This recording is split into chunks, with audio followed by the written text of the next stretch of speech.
Eliana, você está com o microfone ligado? Eu não estou lhe ouvindo.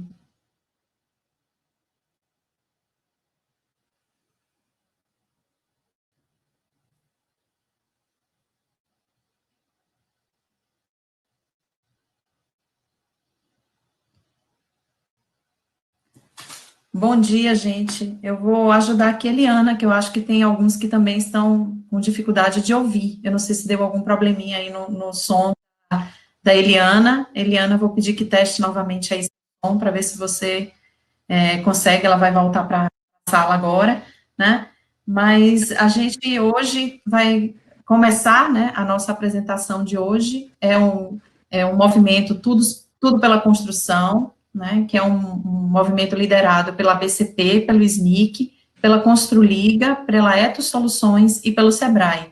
E hoje nosso palestrante vai ser o Marcelo Nudel, da CA2 Consultores. Eu acho que a Eliana já consegue falar com a gente. Oi, pessoal, bom dia. Vocês me escutam agora? Vocês estão me escutando? Estou escutando. Tá ótimo, então, pessoal. Desculpa a falha, mas fazer ao vivo é isso mesmo, né? Então, a Gabi falou, né? O Marcelo Nudel vai apresentar o curso hoje sobre sustentabilidade na construção, evolução e perspectivas dos sistemas de certificação para edifícios sustentáveis. Então, antes de começar o curso, eu quero agradecer de antemão a participação dele, que quando a gente começou esse movimento de Todos pela Construção, ele rapidamente se prontificou aí a compartilhar um pouco do conhecimento dele, né? Então, vamos conhecer um pouco do background, da experiência dele, até para vocês aproveitarem aí na hora de fazer as perguntas. O Nudel, ele é arquiteto e urbanista, ele formou em 2004 pela Universidade Mackenzie. Em 2008, ele finalizou a pós-graduação dele em Sustainable Architecture Science pela Universidade de Sydney, na Austrália. Ele tem grande experiência em processo de projeto integrado para edifícios sustentáveis e habilidades avançadas em conforto ambiental e eficiência energética na arquitetura. Ele esteve envolvido em projetos multidisciplinares de edifícios que integram estratégias de sustentabilidade e conforto ambiental em países como Austrália, Espanha, Estados Unidos e Brasil. Nudel, eu estou vendo aqui que você tem um dedo verde em várias partes do mundo, hein? Vamos lá. O Nudel atuou por 8 anos na Austrália, na empresa global de engenharia chamada Arup. Quem é do setor sabe que é uma empresa bastante renomada, né? E no Brasil, ele foi o líder do grupo de edificações sustentáveis. Em 2015, o Nudel fundou a CA2 Consultores Ambientais Associados, que é uma empresa multidisciplinar de consultoria em sustentabilidade, conforto ambiental, acústica e luminotécnica. Ele tem em seu portfólio projetos de visibilidade nacional e internacional. Nudel ainda tem as certificações, as acreditações Ed Expert e Fitwel Ambassador. E também é sócio da Construliga, que é a startup da construção. Então, Nudel, agradeço mais uma vez, seja super bem-vindo. Agora a bola está contigo. Manda ver aí. Obrigado, Eliana. Olá, todo mundo. Obrigado pela presença aí. Estou vendo alguns nomes conhecidos aqui, só para agradecer todo mundo aqui. Temos agora 25 pessoas assistindo. A Mariana Vitti, nossa estagiária, obrigado. Daniel Polara, um abraço. Roberto Orange, um abraço. E todos os demais que estão nos assistindo. Eu vou procurar aqui fazer uma conversa bem leve, né, sem nada de muito técnico, para que vocês entendam um pouquinho de onde surgiram os sistemas de certificação, né, qual o contexto que levou o surgimento desses sistemas de certificação e para onde que a gente está indo, né. Então, vamos começar aqui. O que nós vamos falar hoje é o seguinte. Então, a primeira parte, eu vou contar para vocês como foi o nascimento dos sistemas de certificação, né, o contexto histórico e mercadológico desse surgimento. Na sequência, nós vamos falar dos objetivos, estrutura e metodologia dos principais sistemas de certificação. Vou procurar tratá-los de maneira mais integrada possível, porque na essência eles são muito semelhantes, o que eles mudam são os seus micro-objetivos, né, ou métricas, mas o contexto geral é muito semelhante. Na terceira parte, nós vamos olhar para o panorama dos principais sistemas de certificação, então eu vou elencar alguns dos sistemas mais utilizados no Brasil e no mundo e contar um pouquinho das particularidades de cada um. Se eventualmente eu não mencionar algum que alguém ache importante, porque isso vai acontecer, uma vez que existem inúmeros sistemas, não entendam isso como uma forma de deixar de lado ou não representá-lo como algo importante. Simplesmente eu selecionei aqueles mais relevantes para o mercado internacional e para o mercado brasileiro. Tá? Deixei de fora, inclusive, um que é muito grande, que se chama Green Star, que é um sistema que eu usava na Austrália, que tem em alguns países também, porque ele não tem relevância nenhuma para o Brasil. Né? Em quarto lugar, nós vamos conversar um pouquinho sobre as principais objeções, ou principais críticas que se faz aos sistemas de certificação. Nada é perfeito nesse mundo, e os sistemas de certificação apresentam algumas objeções muito importantes, né? O que não significa que a gente deva desmerecê-los, eles são simplesmente objeções que devem ser trabalhadas pelo mercado. E depois, alguns principais benefícios, vou tentar sair um pouco do óbvio, né? Os benefícios que a gente já conhece, que são redução de consumo de energia, redução de consumo de água, redução em custos operacionais, assim por diante. Vou tentar fugir um pouco do óbvio, porque se vocês estivessem atrás do óbvio, vocês não estariam aqui hoje. Aqui a gente está para falar uma conversa de alto nível. Então, vamos lá. Como foi esse nascimento do sistema de certificação? Eu trouxe aqui para vocês, que vocês estão vendo na tela agora, eu comecei a estudar sustentabilidade em 2003, quando eu estava já fazendo a minha pesquisa para o meu trabalho de graduação na universidade. Né? E eu coletava, na época, não tinha muitas fontes sobre construção sustentável disponíveis na internet, né? Não existia muita referência até bom, não tinha projetos aqui, estou vendo aqui meu colega Roberto Orange, que foi um dos que esteve envolvido ali na primeira certificação LEED do Brasil, que foi uma agência do Banco Real na Granja Viana, né? Ele esteve envolvido nessa concepção.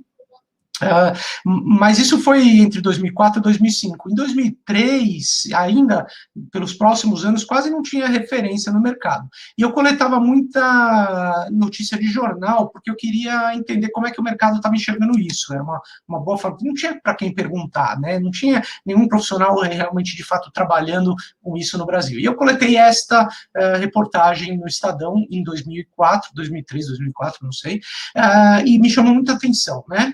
O título é: Escola será o primeiro prédio ecológico do país. Né? Aí eu chamo a atenção a dois trechos. Há construções com métodos desse tipo, mas essa é a pioneira na união das técnicas.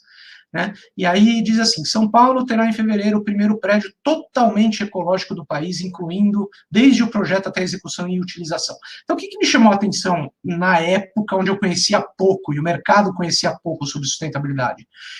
Escola será o primeiro, né? O primeiro, quer dizer, não existe nenhum projeto anterior a esse que trabalhou com conceitos sustentáveis. Então, isso me chamou a atenção. Falei, nossa, na época que eu não conhecia muito, falei, nossa, que fantástico, ele é o primeiro. E todo mundo que leu pensou a mesma coisa. Aí ele fala que há construções desse tipo, mas essa é a pioneira, nossa, da união de todas as técnicas. Quer dizer, o cara foi lá, ele pegou todas as técnicas sustentáveis possível e juntou aqui. Pô, que projeto fantástico, né? E aí ele repete novamente o conceito de totalmente ecológico. Anos depois, e hoje com o mercado mais maduro, mais consciente desse tipo de comunicação, a gente percebe que o que a gente está vendo aqui é uma prática do que a gente pode chamar de greenwashing. Tá? O greenwashing, na verdade, ele tem uma conotação de falsidade, mas não necessariamente ele é falso, né? Então, para definir, o greenwashing ele é a prática ela é a prática de comunicação que é usada de forma incompleta, exagerada ou enganosa para influenciar a percepção pública de que um produto ou serviço possui atributos ambientais superiores que os seus similares. Então, eu vejo que aquela matéria, por falta de informação suficiente, ou até por falta de tato de quem deu a entrevista, ou quem escreveu a entrevista, são colocações exageradas, né? Porque, na verdade, se você for pensar, quem disse que ele foi o primeiro prédio ecológico? Né? Primeiro, quem disse que ele é, de fato, ecológico?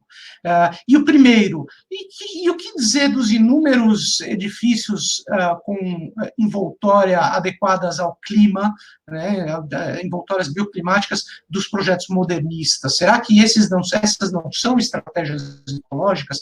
E, eventualmente, construções que foram feitas com materiais com conteúdo reciclado, com madeira de reflorestamento, né, madeira ecológica, essas também não são consideradas construções ecológicas? Por que esse é o primeiro? E outra, a união de todas as técnicas. Será que existe um arcabouço finito de técnicas sustentáveis e que a gente pode dizer, não, esta usou todas as técnicas? Não, não existe, porque a sustentabilidade é algo muito complexo. Ela vai desde a extração da matéria-prima, passando por toda a manufatura, passando pela utilização, gasto energético, qualidade do ar, questões bioclimáticas, uso da água, é algo muito complexo. Então, você não pode dizer que você pegou todas as técnicas possíveis, porque não existe um conjunto de técnicas finito, e aplicou no seu projeto, tá? Então, dentro desse contexto, a gente vê que, naquela época, existia muito essa prática do greenwashing,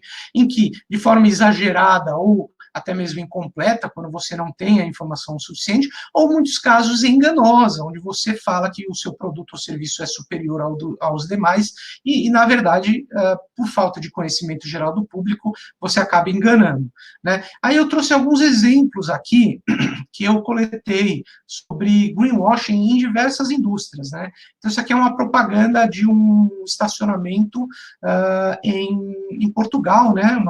Um jornal de Portugal, reservados a amigo do meio ambiente, né? Então, o cara põe aqui uma vaga com uma árvore e tal, não sei o quê. Aí ele fala, chegou o Ecopark, o primeiro estacionamento exclusivo para veículos híbridos, né? Com tarifas especiais, etc. Tá bom, eu acho interessante, o próprio LEED tem pontuação para veículos de baixo consumo, ou veículos híbridos, né, vagas preferenciais, mas até aí, você colocar uma foto de uma floresta, uma árvore dentro dessa vaga, é algo que eu considero como greenwashing, né, algo bastante exagerado. Aí a gente tem aqui uma segunda situação, né, Honda, isso tudo coisas que eu coletei, né, Honda avança com o carro do futuro, né? Então, ele fala assim, totalmente ecológico, automóvel verde. Quer dizer, o que é totalmente ecológico? Será que todas as peças desse carro, elas foram montadas sem nenhum tipo causar nenhum tipo de impacto ambiental? Será que a destinação final dos equipamentos desse carro vão de fato ser destinados de forma adequadamente? Será que esse veículo não está também preparado para receber gasolina, ou seja, combustíveis fósseis? Na verdade, isso é uma matéria que comenta sobre um carro movido a hidrogênio, mas ele tem os seus méritos ambientais, mas você não pode dizer que ele é totalmente ecológico. Você não pode chamar um automóvel de verde. A essência de um automóvel já é algo que não é nada verde, né? Aí a gente tem outros exemplos, como essa das fraldas, né, Huggies. A gente tem aqui toda uma comunicação supostamente sustentável, né, tudo verdinho, as folhas, etc., e leva a entender que essa é uma fralda sustentável, né, ou ecológica, ou de qualquer natureza desse sentido. Agora, saiu inclusive no New York Times, que isso ficou famoso, esse caso, que foi misled, né, é um termo que diz que você guiou erradamente o seu consumidor, né, que, na verdade, essa fralda só contém um pouco de algodão orgânico, mas ela contém uma série de elementos aí não naturais e potencialmente danosos ao meio ambiente, como polipropileno e poliacrilato de sódio, o que quer que seja isso, né? Então, é realmente uma propaganda enganosa de atributos sustentáveis. Ele leva a crer que é algo sustentável, quando na verdade não é. Né? E temos aí o próprio McDonald's, que é aí uma grande piada na área do greenwashing, né? From farm to front counter, né? Da fazenda para o balcão diretamente, como se não houvesse ali nenhum tipo de processamento, nenhum tipo de utilização de agrotóxicos, nenhum tipo de embalagem e poluição durante esse processo que justificasse essa afirmação, né? E aí, sem justificar nada, em alguns países do mundo, o McDonald's simplesmente trocou as suas cores vermelhas por cores verdes, né? Talvez uma tentativa aí de mexer com, né, fazer um neuromarketing embutido aí na sua comunicação, né? Então, dentro desse contexto, a gente tem os sistemas de certificação ambiental, né, que a gente pode chamar de selos verdes, mais simplificadamente, né.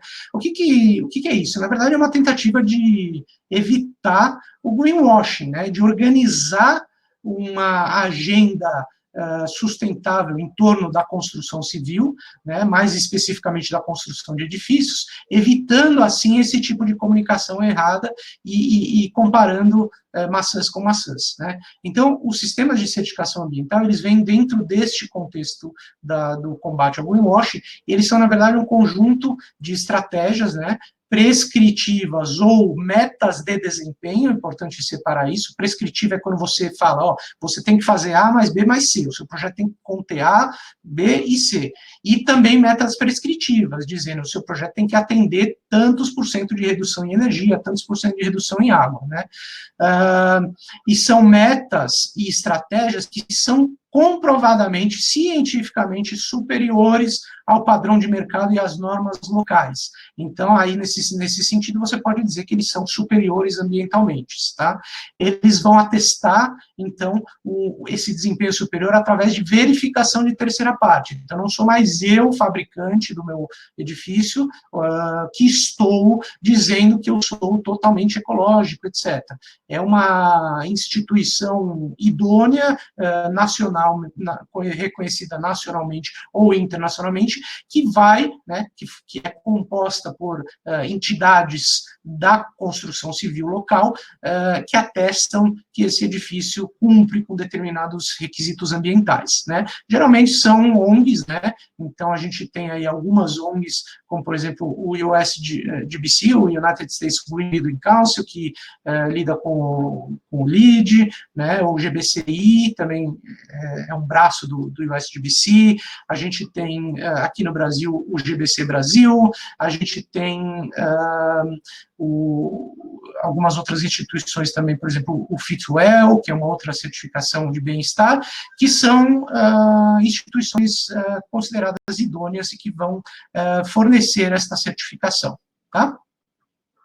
Bom, tendo contextualizado a criação desses sistemas, né, e dizendo também que eles surgiram ali, contextualizando ali no tempo, a gente tem os primeiros sistemas de certificação começando a ser produzidos ali na década de 90, tá? Então, próximo de 1990, a gente teve o BREEAM, que foi um dos primeiros grandes sistemas de certificação que surgiu no Reino Unido, né? Da década de 90 até 99, a gente teve alguns outros, teve um sistema feito no Canadá, que chama BPAC, que já caiu em desuso, e lá por 98, 99, 2000, surge o LEED, que é o principal sistema de certificação do mundo, tá? Então, a gente está falando aí de coisa da disseminação desses sistemas. Vamos excluir o BREEAM da jogada, porque o BREEAM até de 90 até 2000, ele foi muito focado só no Reino Unido. A gente basicamente está falando de 20 anos só de existência e proliferação dos sistemas de certificação, tá? Vamos falar um pouquinho dos objetivos desses sistemas, tá? Eles surgiram, então, para estabelecer uma linguagem comum ao mercado, ou seja, responder para o mercado o que é, de fato, um green building, o que é um edifício sustentável. Então, isso faz com que você não possa mais dizer, eu sou aquele edifício que juntou todas as técnicas sustentáveis. Não, a partir de agora existe uma regra para dizer quais são as estratégias sustentáveis que nós, como mercado, vamos considerar necessárias, né? Então, ele estabelece essa linguagem comum de métricas, de objetivos, né, de estratégias.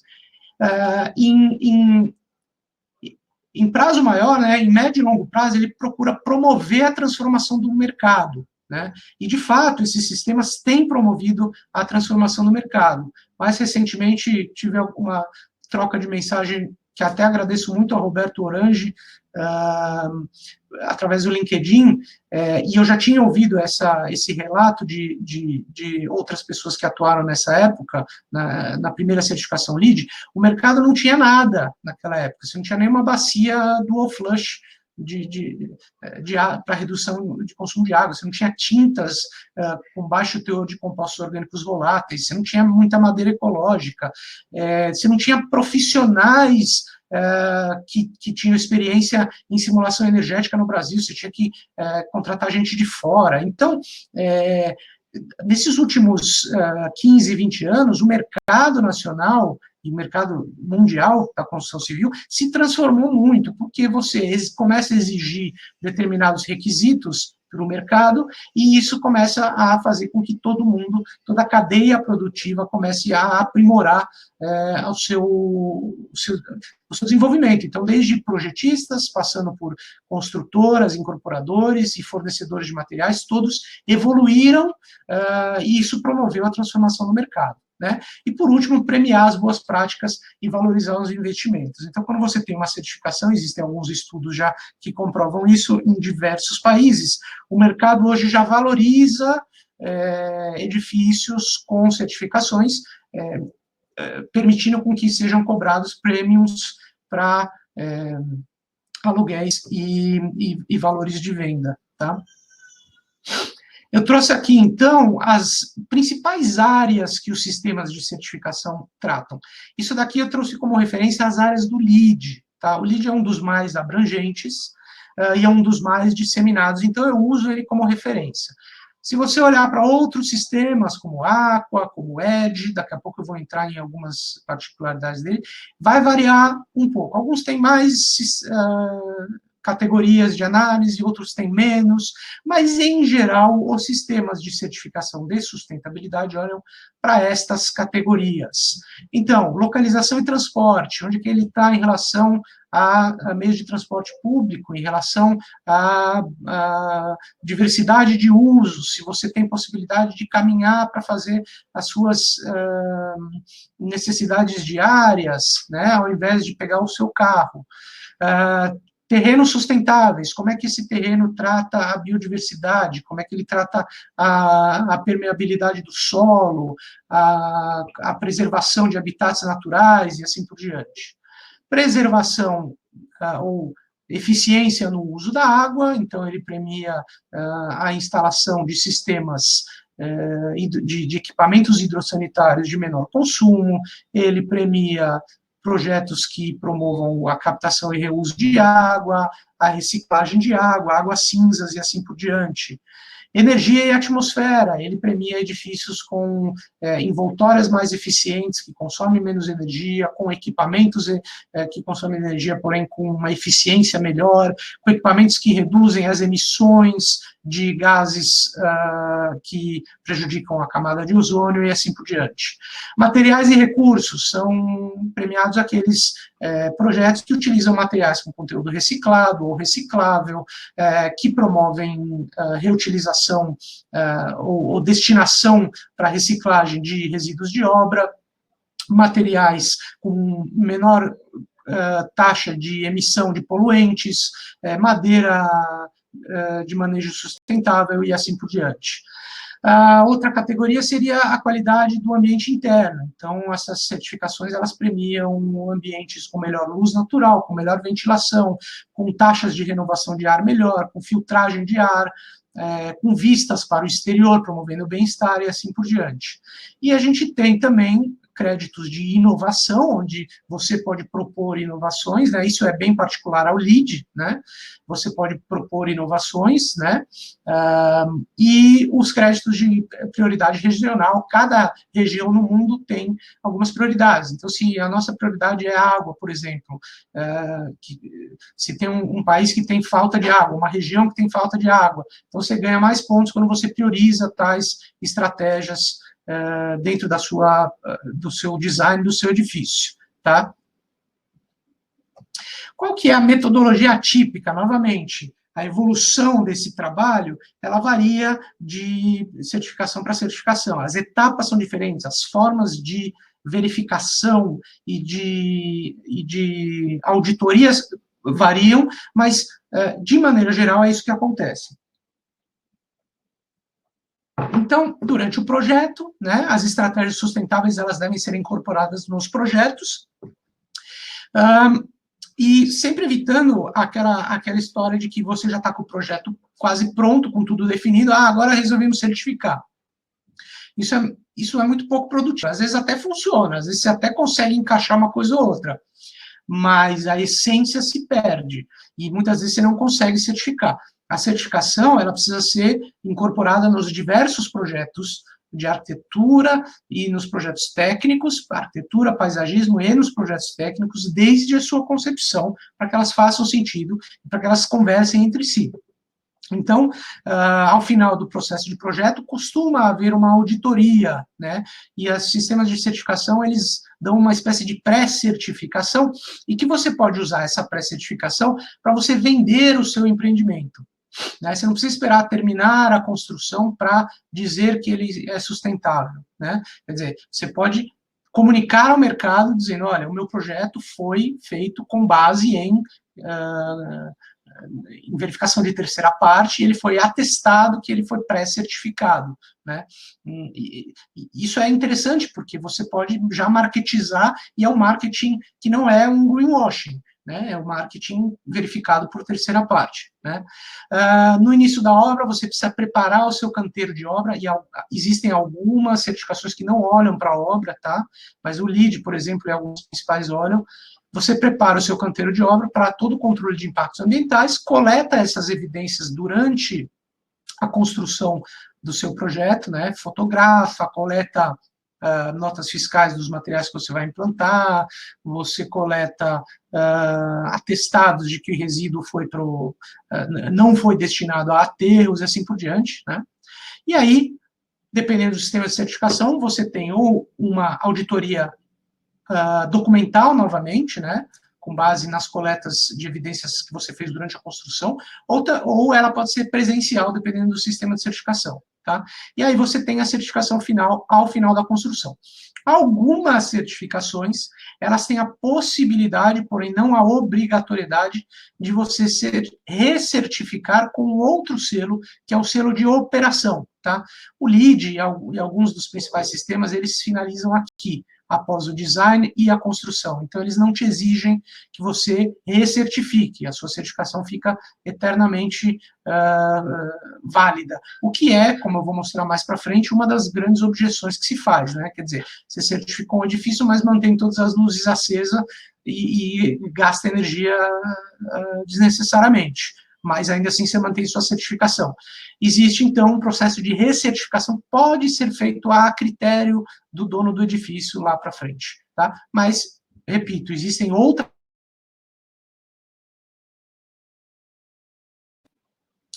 Vamos agora para um panorama dos principais sistemas de certificação, tá?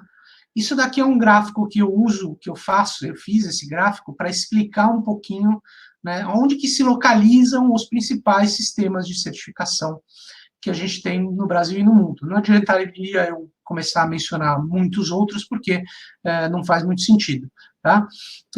Então, para vocês acompanharem esse gráfico, nós temos aqui, no eixo X, o que eu chamei de complexidade técnica e documental, tá bom? E no eixo Y, nós temos, na parte de baixo, os selos de sustentabilidade, E na parte de cima, os selos de bem-estar, saúde e bem-estar, que é o escopo do projeto, tá?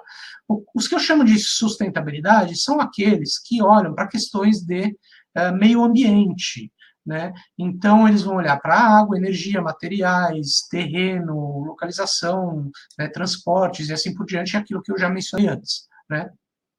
Só que cada um deles vai olhar, eles têm um nível de complexidade técnica e documental. Então, os que se encontram mais à esquerda no gráfico, eles têm um nível de complexidade técnica e documental menor, os que se encontram à direita, um nível de complexidade técnica e documental maior, e vocês vejam que eles estão em alturas diferentes, o que significa que aqueles que estão mais para baixo no eixo Y, eles têm um escopo de sustentabilidade menor, ou seja, eles englobam uma quantidade menor de áreas da sustentabilidade, um menor número de critérios de sustentabilidade, né? Então, você tem esses dois aqui que eu já vou dizer qual é, logo em seguida você tem esse daqui, um pouco mais acima, na verdade deveria até estar um pouco mais acima, você tem esses três aqui, né? Então, nós temos, na parte de cima do gráfico, as certificações de bem-estar e saúde, que se encontram em dois níveis de complexidade técnica e documental, tá? Vou começar a explicar cada um deles, os prós e contra de cada um deles. Vamos começar a falar sobre o LEED. O LEED é o principal sistema de certificação no mundo, não porque ele é melhor do que os outros, ou pior, mas ele acabou se difundindo muito bem ao longo desses últimos anos, né? E ele é bastante holístico, ele olha para todas aquelas categorias de sustentabilidade que eu mostrei para vocês anteriormente, tá? O seu nível de complexidade técnica e documental é relativamente alto, isso não significa que ele é proibitivo, tanto é que o Brasil tem uma grande quantidade de certificações LEED já, é o quarto país no mundo com maior quantidade de certificações LEED, o que não significa que nós estamos na ponta da sustentabilidade, não, tá? A gente tem aí cerca de 500 edifícios entre certificados e em processo de certificação, o que nos coloca acho que são 500, na quarta posição mundial, mas isso não representa muito, considerando o tamanho da nossa indústria. Então, a gente está longe de uma liderança mundial, como esses números podem aparentar, né? O LEED envolve, além de um processo de documentação que é bastante extenso, ele envolve todo o processo de controle de impactos ambientais durante a obra. Então, você tem que preparar um projeto que cumpra com metas prescritivas e metas de desempenho durante o projeto, você precisa fazer uma obra que reduza impactos ambientais, e lá na frente você comprova tudo isso com apenas com documentação. O LEED não tem uma visita presencial de obra, tá? Falando também do LEED, o LEED norte-americano ele é utilizado em outros países também, tá? Vamos passar agora para... importante ressaltar o LEED usa como referencial de desempenho, eu vou explicar o que é isso, um benchmark de desempenho são as normas norte-americanas. Então, para te dar um exemplo, o requisito de energia do LEED, ele te exige que o seu edifício deva consumir tantos por cento a menos de energia do que um edifício referência, isso medido através de simulação computacional, não verificação das contas de luz lá no final, tá? A questão da verificação de contas de luz é uma outra certificação LEED, que é a LEED de operação, né? Então, tem duas categorias aí de LEED, LEED de construção e design, né? Design e construção, e tem o LEED de operação. Falando especificamente do LEED de design mais construção,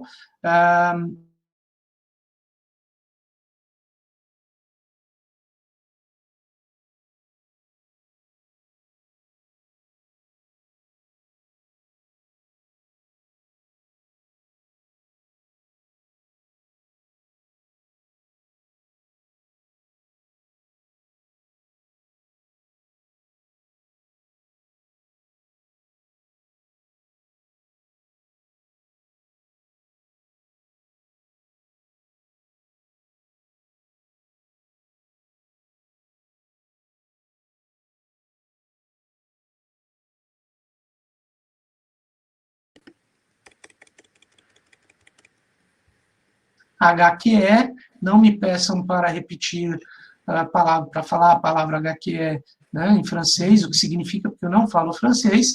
Ele, basicamente, ele tem uma série de critérios, né, desculpa, gente, tem alguém com o microfone ligado aí. Tá, vamos lá. Ele tem uma série de critérios, ele é holístico também, tá? E ele olha questões mais voltadas, ele é uma adaptação do HQE para o mercado brasileiro, então ele é mais aplicado ao mercado brasileiro. Em contrapartida, ele é bastante complexo do ponto de vista documental, tá? É muita documentação que você tem que fornecer, ele não tem uma abrangência ainda tão grande quanto o LEED, né? E o seu processo de auditoria é feito presencialmente através de documentação. Então, o auditor vai lá, faz uma sessão de revisão dos documentos com você, ao passo que o LEED, você emite essa documentação e o pessoal nos Estados Unidos faz essa documentação, tá? O Aqua, ele tem sido utilizado bastante para edifícios, ele pode ser para edifícios comerciais, públicos e residenciais. Agora, tem algumas outras. Tem um para residências Minha Casa Minha Vida também, tem para bairro, mas ele tem sido usado muito no mercado residencial brasileiro, alguns anos atrás, até pouco tempo, por falta de um LEED para residencial que fosse aplicado ao mercado nacional. Agora, nós temos o surgimento do GBC Casa e Condomínio, que, na verdade, é uma resposta a essa demanda por certificações de empreendimentos residenciais, né? Então, como a gente não pode usar o LEED for Homes no Brasil, por conta de alguns entraves técnicos, né, o Green Building Council Brasil criou essa certificação GBC Casa e Condomínio, que, na verdade, é uma espécie de LEED com alguns critérios também do Aqua, mais voltados à realidade brasileira, né? Então, ele é utilizado só aqui no Brasil, ele é holístico também, envolve todos aqueles critérios de sustentabilidade, e ele olha também para projeto e obra, tá? Posteriormente, a gente tem o ED, tá? O ED é um sistema que eu gosto muito e que eu acredito muito. Ele é um sistema que já está ganhando força no Brasil, e ele é uma nova resposta, e aí sim eu acho que é uma resposta bastante contundente, à falta de sustentabilidade do nosso mercado e à falta de sustentabilidade dos mercados emergentes. O ED, ele foi criado pelo Banco Mundial, pelo International Finance Corporation do Banco Mundial, e ele já está sendo utilizado em 150 países, apenas países em desenvolvimento, e ele utiliza uma mentalidade que eu acho muito inteligente. Já que nós, países emergentes, não estamos sendo capazes de criar edificações sustentáveis numa velocidade adequada e num volume adequado, vamos nos focar apenas nos 3 itens que mais causam impacto ambiental na construção civil, deixando todos os outros de lado. Não que os outros itens não sejam importantes, mas vamos nos focar no que causa mais impacto, que é a tal da lei de Pareto, né? Então, o ED, ele foca em energia, água e energia incorporada nos materiais. Mais para frente eu vou falar um pouquinho mais do ED. Ele está crescendo muito em alguns países, aqui na América Latina, na Colômbia ele é muito grande. Ele é mais simples, a documentação dele é muito menos complexa, e o escopo de atuação dele é menor em termos de sustentabilidade. E o mais importante, ele usa um referencial de desempenho local. Então, o Banco Mundial fez esta verificação de quais são as características típicas dos projetos residenciais, comerciais, etc. Ele tem 6 tipologias que ele trabalha, e disse o seguinte: quanto de energia esses edifícios consomem, quanto de água esses edifícios consomem. Você, quando faz um edifício certificado pelo LED, você compara com um referencial local, o que faz muito mais sentido do que comparar com um referencial internacional, né? Aí nós temos o Procel, que é a etiqueta Procel de energia, que assim é a mesma que a gente tem para geladeiras e televisões, né? que atesta o nível de eficiência energética de envoltórias de edifícios e de sistemas prediais de edifícios. Aí a gente está falando só em consumo energético, não olha para todas as outras. Infelizmente, o Procel está mal gerido, né? Ele é de responsabilidade do Inmetro, ele teve uma época em que estava com potencial de crescimento. Eu acredito muito nesse sistema, ele tem um rigor técnico muito bom, né?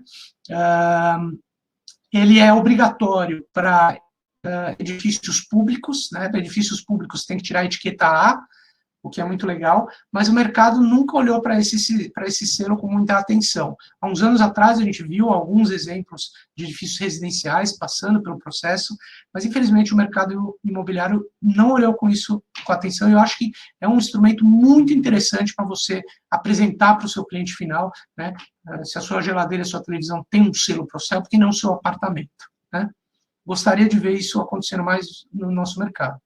E a gente tem também um que é mais recente, que também é do Green Building Council Brasil, que é a certificação Zero Energy, que atesta projetos que conseguem zerar o seu consumo de energia, primeiro, fazendo um trabalho muito pesado de eficiência energética, né, redução de consumo, e depois compensando esse consumo adicional com sistemas de geração de energia no local, tá bom? Ele ainda está no início, mas eu também vejo bastante potencial, bem interessante, e é uma tendência mundial, tá? Lá em cima, na tabela, a gente tem os dois sistemas de certificação, vou falar dos dois conjuntamente, o Fitwel e o WELL, tá? O Fitwel, ele já está sendo aplicado aqui no Brasil, né? Inclusive pela CA2, né, a minha empresa, a gente já está aplicando isso em... são hoje 6 projetos residenciais que a gente já está trabalhando, e mais um comercial, corporativo. Eu sei que existem outros projetos também passando por essa certificação. O Fitwel e o WELL são certificações de saúde e bem-estar.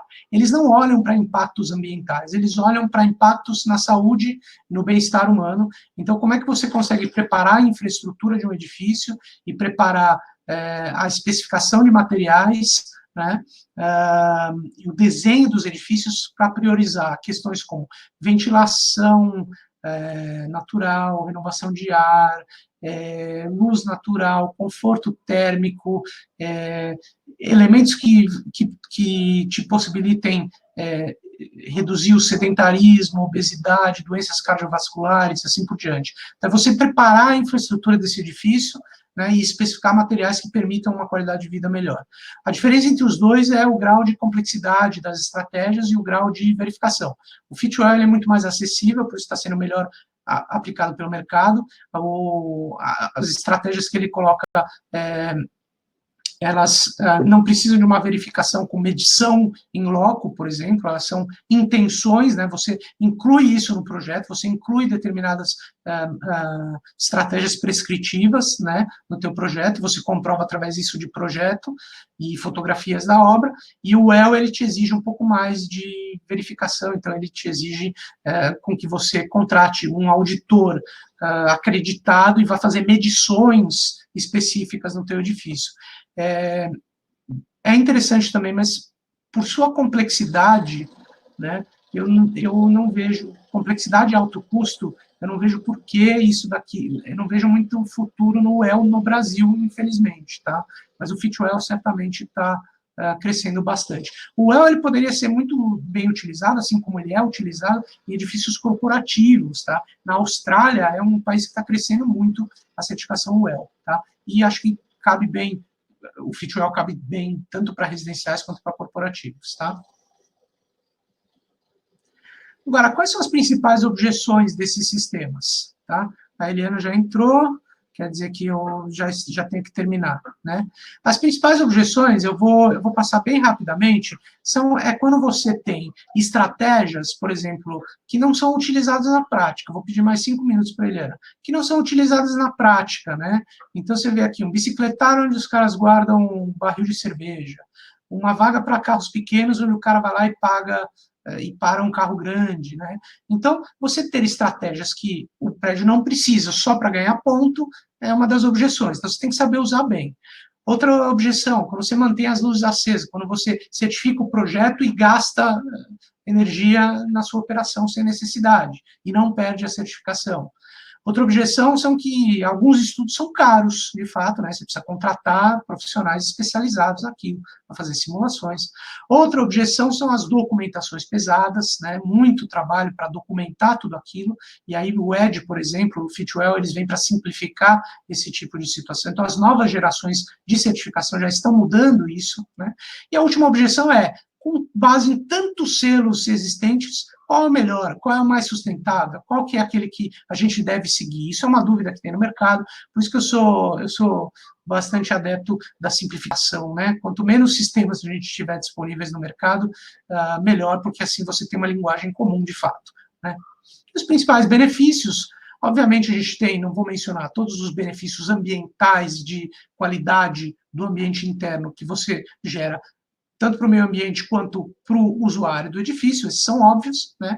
Mas a gente já tem indícios aqui, isso daqui é uma matéria que eu coletei na Austrália na época de 2010, 2012, né? Onde você já tem um valor agregado aos empreendimentos verdes, né? Então você consegue alugar por mais caro e você consegue vender por mais caro. Isso já existem indícios de mercado que esses empreendimentos performam melhor financeiramente, tá?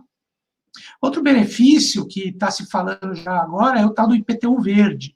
A obtenção de certificações já em alguns municípios brasileiros já estão te permitindo reduzir o valor do IPTU, né? E alguns deles também a reduzir o valor da outorga, tá? Eu vejo como evolução em tendência algumas questões. Primeiro, a certificação de operação, né? Então, você certificar a operação é algo que tende a crescer. Essas são duas placas que eu tirei, né, foto, no meu caminho para o trabalho. Esta, à esquerda, quando eu estava indo para o trabalho um dia, lá em Sydney, esta quando eu estava voltando, são dois prédios diferentes, e eles demonstram aqui o nível de energia para um sistema local que eles têm lá para energia em operação, né? Esse Neighbors Rating é a energia em operação. Então, você comprova mostrando a sua conta de luz. E você é obrigado a disponibilizar isso quando você aluga ou vende um empreendimento. Então, esse aqui tinha 0 estrelas, esse aqui tinha 4,5, e eles estavam muito próximos um ao outro. Qual é aquele que vai conseguir alugar mais rápido e por mais dinheiro? Esse aqui, a não ser que esse aqui faça um retrofit que melhore o desempenho dele. Então, as certificações de operação tendem a crescer, né? Porque elas são mais realistas.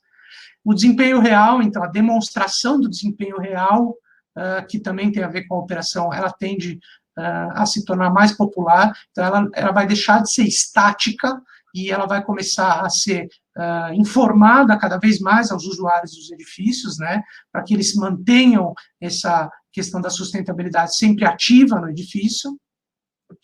O design interativo, que é justamente o que o ED faz, o ED tem como base um sistema online, onde você vai testando opções de design, né, e iterativamente você vai vendo quais que causam melhores reduções no consumo de água, energia, redução dos impactos dos materiais, né? Então, essas ferramentas de design interativo que meio que abrem a caixa preta das simulações, elas também acabam sendo muito bem vistas no mercado. O ED já está crescendo muito também em função desse design interativo que permite essa troca de informação constante, ao invés de você mandar o projeto para o teu simulador, aí espera 2, 3 semanas para o cara voltar, e ele fala, não passou, aí vai de novo e tenta de novo. Então, essa agilidade no processo de design está começando a acontecer, né? A lei de Pareto na sustentabilidade, que é, vamos focar no que mais importa, que é justamente o que o ED traz, né? 20% dos resultados, 20% do esforço traz 80% do resultado. Então, você focar no que importa tende a crescer.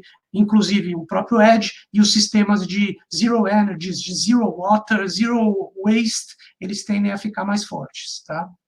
E aí, por fim, eu vejo, isso está um pouco mais longe de acontecer, a integração com o BIM 6D. Então, por último, o BIM, ele tem os 7Ds, né? Ele começa com uma ideia, né? Que digamos que é o 1D, o projeto 2D, a modelagem 3D, né? Aí sim você começa o processo BIM, né? Que até aqui é só um modelo 3D. Você tem 4D, o schedule de, né, o cronograma, né, cronogramas de obra, quantitativos, e a sustentabilidade aparece em 6D. Então, a evolução do BIM tende a incluir questões de impactos ambientais, de consumo de energia, né, durante a concepção, informações de impactos ambientais no seu modelo BIM, tá?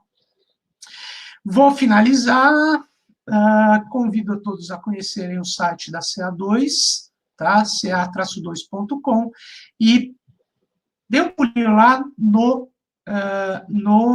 meu canal do YouTube, vou divulgar daqui a pouquinho, ver se eu consigo divulgar aqui no chat o meu canal para vocês poderem entrar. Consultoria com Marcelo Nudo é um canal do YouTube em que eu tenho vídeos sobre sustentabilidade e conforto ambiental na indústria da construção civil. Por favor, se inscrevam, ativem as notificações, se vocês quiserem acompanhar as atualizações, é importante ativar o sininho, né? E é importante deixar um like de vez em quando, fazer um comentário, porque o algoritmo do YouTube percebe que vocês têm interesse no assunto e eles te mandam sempre mais vídeos. Obrigado, desculpa ter passado pelo tempo. Eliana, a palavra é sua. Nudo, eu que agradeço aí a sua participação. Você sabe que por mim eu ficaria aqui o dia inteiro, que a gente tem aqui o tempo cronometrado, né? Deixa eu tirar aqui o slide, né? Deixa aqui, ó, falar agora as perguntas. Teve uma pergunta aqui, você citou no meio da sua conversa que o Brasil é o 4º país com mais certificações em LEED. Aí veio a pergunta, qual é o país com maior número de certificações verdes, não somente em LEED, mas em geral? Qual que é o benchmarking aí, Nudo? Os Estados Unidos estão liderando, né? Muito principalmente por causa do LEED, né? O país líder acaba sendo os Estados Unidos. A grande questão, só que eu não vejo os Estados Unidos como referência em sustentabilidade, apesar de ter o maior número de edifícios certificados, tá? O LEED, ele tem uma tendência a focar na eficiência de equipamentos, né? Isso faz com que a adequação climática das envoltórias não seja vista com muita atenção, tá? Então, é muito perigoso você dizer que os Estados Unidos são os Estados Unidos são o país com mais edifícios sustentáveis, porque você tem muitas caixas de vidro energeticamente eficiente, que o sistema LEED permite serem certificadas. É mais ou menos o que acontece com os edifícios certificados aqui no Brasil, são todos caixa de vidro, e isso é muito insustentável, né? Agora, você pega países como o Reino Unido e a Austrália, eles trabalham muito melhor o design dos edifícios, pensando no clima. A Austrália é um país que tem clima em algumas regiões semelhantes ao Brasil, e você pega os edifícios certificados pelo sistema deles, o Green Star, e você percebe um cuidado muito maior com a adequação climática desses edifícios. Então, mesmo com o sistema de certificação vindo para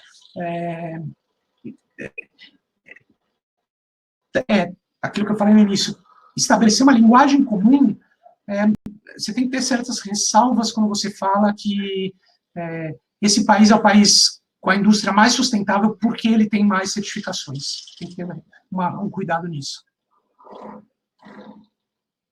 Tá certo. Como você até falou no começo do curso, né, a questão do greenwash, guardada as devidas proporções, a gente sempre tem que, nós somos uma formação, a gente tem que tomar cuidado, e hoje a gente tem parâmetros para conseguir comparar ou ter um pouco mais de visão sobre isso, né? O Nudo, é o seguinte, eu acredito fortemente que sustentabilidade veio para ficar. Não é só uma palavra, não é uma moda, não é um momento. Aí, nesse sentido, eu tenho 2 perguntas que podem até, de certa forma, estar correlacionadas, né? A primeira é a seguinte, na sua visão, Nudo, o que está faltando no Brasil para a construção sustentável ter uma pegada mais forte? E a minha outra pergunta é o seguinte, o nosso mercado, ele é formado principalmente pelas empresas de pequeno porte. E os profissionais dessa empresa nem sabem, embora às vezes valorizem, deem importância, enfim, eles nem sabem por onde começar. Que conselho que você daria para essa turma aí, Nudel? Perfeito. O que é que a gente faz para começar a pegar a sustentabilidade no Brasil? Eu, por mais liberal que eu seja, né, no sentido de ser a favor do menor envolvimento do Estado e das legislações e tal na economia, eu acho que você ter uma norma obrigatória para itens de sustentabilidade no Brasil, para eficiência energética, precisa acontecer. Que é o que a gente está vendo com a norma de desempenho. Tá? Demorou para pegar, é de 2008, depois mudaram para 2013, e agora a gente tem um movimento um pouco mais consolidado para cumprir com norma de desempenho.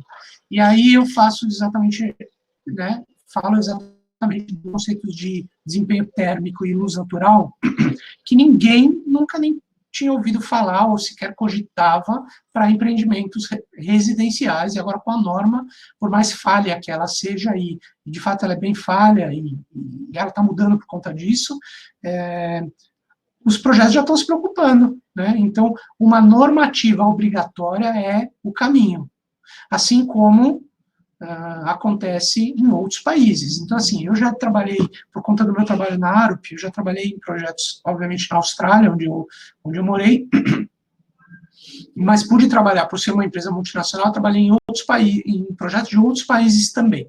Então, eu trabalhei e estudei, né, as normas australianas de eficiência energética, tem um capítulo só de eficiência energética na norma de edificações australiana. Fiz a mesma coisa para o código britânico, o americano tem também, né, que é a ASHRAE. A Espanha, fiz projeto na Espanha, eu estudei todo o código de edificações da Espanha, né, para poder aplicar as normas de eficiência energética. Singapura tem uma norma, também já fiz trabalho em Singapura, uma norma bem interessante sobre isso. Então, acho que esse é o caminho. Incentivos sempre são bem-vindos, mas eu acho que uma normativa é o caminho. A segunda parte da tua pergunta é por onde esse pessoal pode começar a estudar, né? Acho que os requisitos da norma de desempenho, para desempenho térmico e luz natural, é um bom início, né? Já que é obrigatório, vamos estudar algo que é obrigatório. Então, é um início que você consegue começar a explorar um pouquinho alguns conceitos de arquitetura adaptada ao clima, né? E eu acho que estudar algum sistema de certificação é um bom início, porque ele te permite olhar a sustentabilidade sob diversas disciplinas técnicas.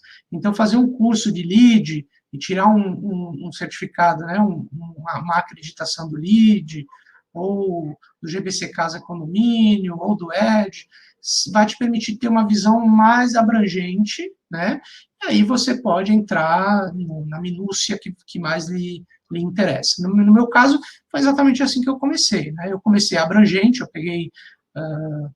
primeiro, quando eu estava finalizando a faculdade, eu peguei o LEED versão 1.0, hoje já estamos na 4.4, né, e eu estudei esse LEED, e aí estudei de forma abrangente, depois me especializei na área de conforto ambiental e eficiência energética. Bacana, Nudel. Gosto das suas dicas, que são sempre muito práticas, né? Legal. Eu tenho que finalizar aqui, porque não só eu que puxo sua orelha, não. Também puxo a minha orelha. Tá bom. Mas eu quero fazer uma última pergunta, depois a gente fecha. A pergunta do Roberto Orange, né? Ele fala o seguinte: como você vê a integração dos processos de certificação com objetivos de redução de emissões e combate às mudanças climáticas? Por exemplo, o Acordo de Paris. Eu vejo que o Acordo de Paris, quer dizer, o combate às mudanças climáticas é algo muito de aplicação prática. Ou você realiza isso na prática, ou você não realiza, né? O que significa que não adianta você certificar um edifício na categoria projeto e construção se a operação dele é ineficiente, porque não é a placa na entrada do teu edifício que garante o combate à mudança climática, é de fato a operação. Então, acho que a chave está na operação. sendo certificado ou não, a operação eficiente do edifício é fundamental para que isso aconteça. Agora, olhando especificamente para certificações, é aquilo que eu falei no final, as certificações de operação, elas tendem a ganhar força e elas são as únicas maneiras de você garantir que a tua operação é eficiente. O clima, o planeta Terra não vai contar quantas placas LEED tem na porta dos edifícios. Ela vai perceber as emissões reais que estão saindo das usinas termoelétricas, né? E dos carros, enfim. Bacana, espero que tenha respondido aí, Roberto. Qualquer coisa você nos aciona aí. Pessoal, infelizmente a gente vai ter que encerrar por aqui. Nudel e todos os participantes, foi um grande prazer interagir aqui com vocês. Desse ambiente, para mim, é maravilhoso, é o Todos pela Construção. Então, nossa proposta do Todos pela Construção é disponibilizar 100 conteúdos de 60 minutos, online e gratuitos. A gente está com, acho que uns 65 cursos, mais ou menos, e tem aí ainda mais um chãozinho pela frente. É uma iniciativa da Et Soluções, Construliga, ABCP, SNIC e Sebrae. Né? Então, não percam, todos os nossos cursos ficam disponíveis no YouTube, a gente passou aí no chat o endereço, e também sigam a gente nas redes sociais, a gente está no Face, no Twitter, no Insta e no LinkedIn. Então, um grande abraço, espero encontrar com vocês nos próximos cursos, e Nudel, sua participação não tinha que ser diferente, foi 10. Para encerrar com chave de ouro, deixa aí um recadinho final para o nosso pessoal. O meu recadinho final é: fiquem em casa. Falar de política não pode, então fiquem em casa.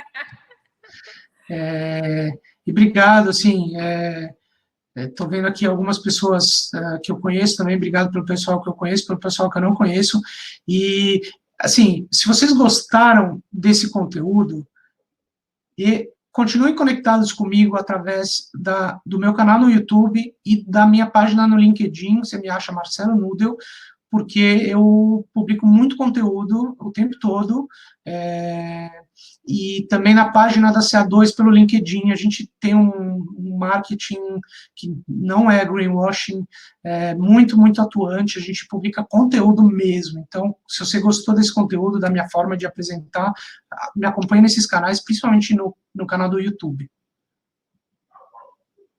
E fiquem em casa. É isso aí. Pessoal, muito obrigada mesmo, e até mais. Tchau, tchau. Até, tchau, tchau.